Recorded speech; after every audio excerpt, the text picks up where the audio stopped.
Hello everybody, Monty Reed here with the Travel Report, and today we're talking about Israel and inviting you to come with us to Israel. And make sure you subscribe. It's an all-inclusive trip. We're inviting you to come with us. It's going to be a lot of fun. And so it's a 11-day trip, and the first day you'll depart your home country. So you'll check into the airport. You need to make sure that your passport has at least 6 months left before it expires, or you won't be able to go. And we'll need a copy of your passport. So day one, we'll depart your home country. Many of us are coming from the United States. However, you're invited no matter what country you live in.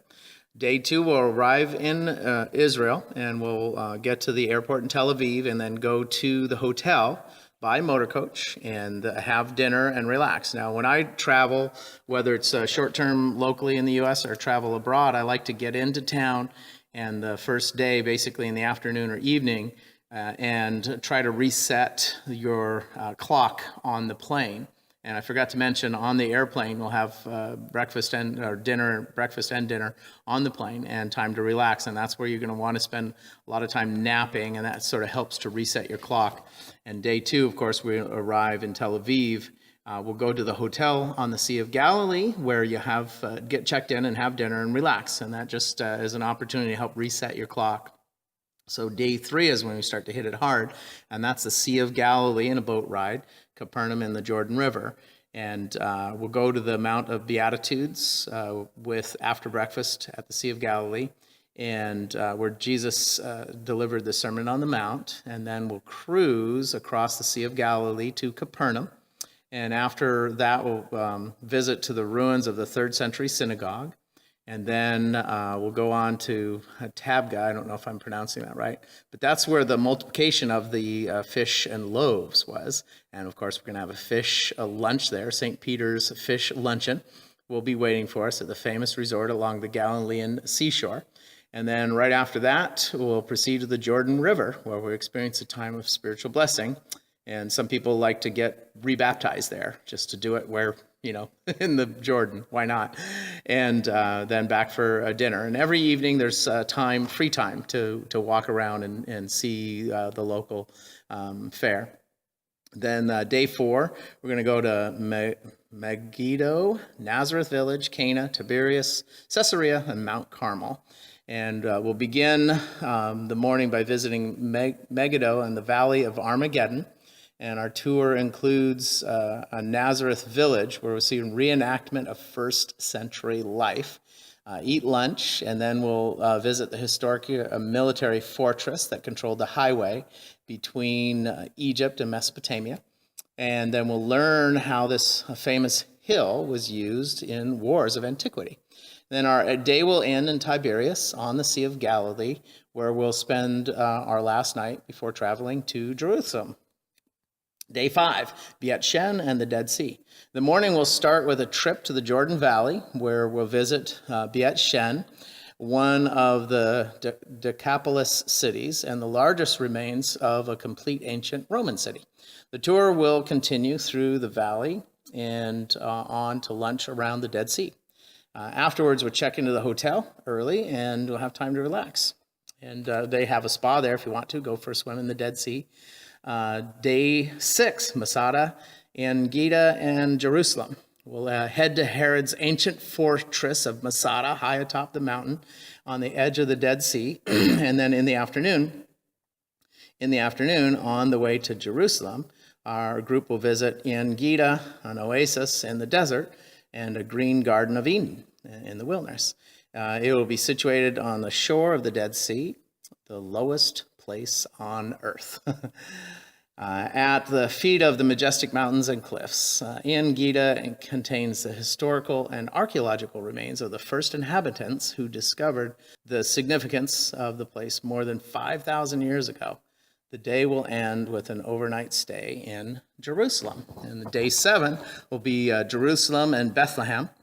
First, a tour of Mount Olives, and then journey to the Garden of Gethsemane on foot, where we'll see the ancient olive trees, some of which have been there since Jesus' time. That is followed by a visit to the house of Caiaphas, where Jesus was held the night before his crucifixion.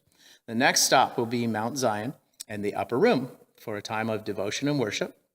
The afternoon will bring a visit to Bethlehem, the Church of the Nativity, and the Shepherd's Field. The group will also tour the fields of Boaz and Ruth before dinner and an overnight stay in Jerusalem. Day 8, remember this is an 11-day trip.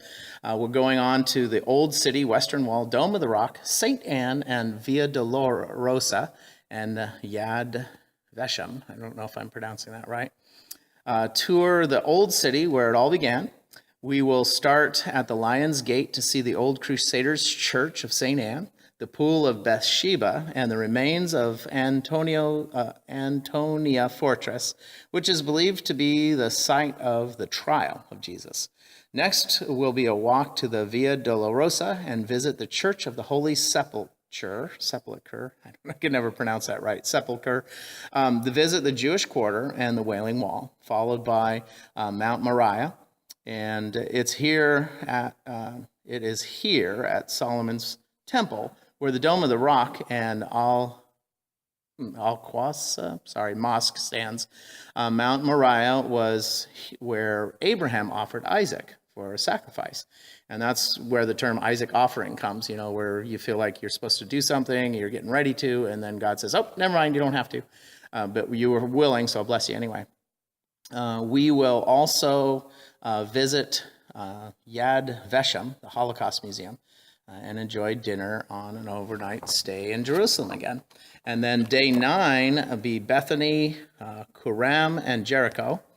The tour will travel to Bethany, which is recorded in the New Testament as the home of the siblings Mary, Martha, and Lazarus, as well as that of Simon the leper. Jesus is reported to have lodged there after his entry into Jerusalem.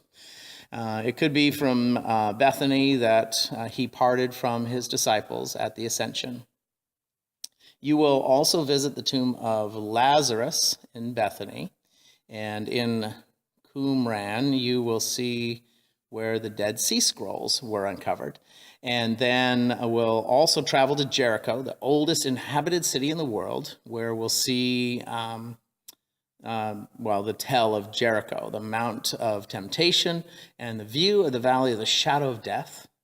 And in the evening, you will enjoy dinner at the hotel in Jerusalem. Day 10, this is the last day, is in Israel. Museum, in Karam, and Garden Tomb. I'm probably not saying that right. So we'll have the morning to ourselves in Jerusalem. So you just, bring some extra cash for shopping and a time of reflection. And then we'll travel to the Israel Museum. Next we'll visit En Karam, Spring of the Vineyard, the home of John the Baptist.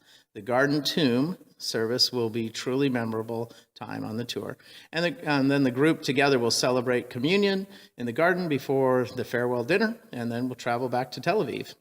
And then, of course, day 11, return to your home country. We hope that you will join us on this. You can contact me, you can leave a message, do a direct Facebook message, or you can send me a text or an email. Let me know if you want to go. There is a $300 per person deposit to get in on this, and I think it's $38, well, with taxes and stuff, it'll be $4,000 per person. It's all expenses paid. And the tour guides are amazing. You're going to love this. And we are going with friends that have go every other year. And so not only do we have the tour guides that are experienced, we also have some travelers that are experienced as well. And we'll have a great time of fellowship and friendship. I hope that you join us. Make sure you have your passports up to date. Your passport has to have at least 6 months of time left on it before it expires. And talking about a trip to Israel, come with us. It's going to be a lot of fun.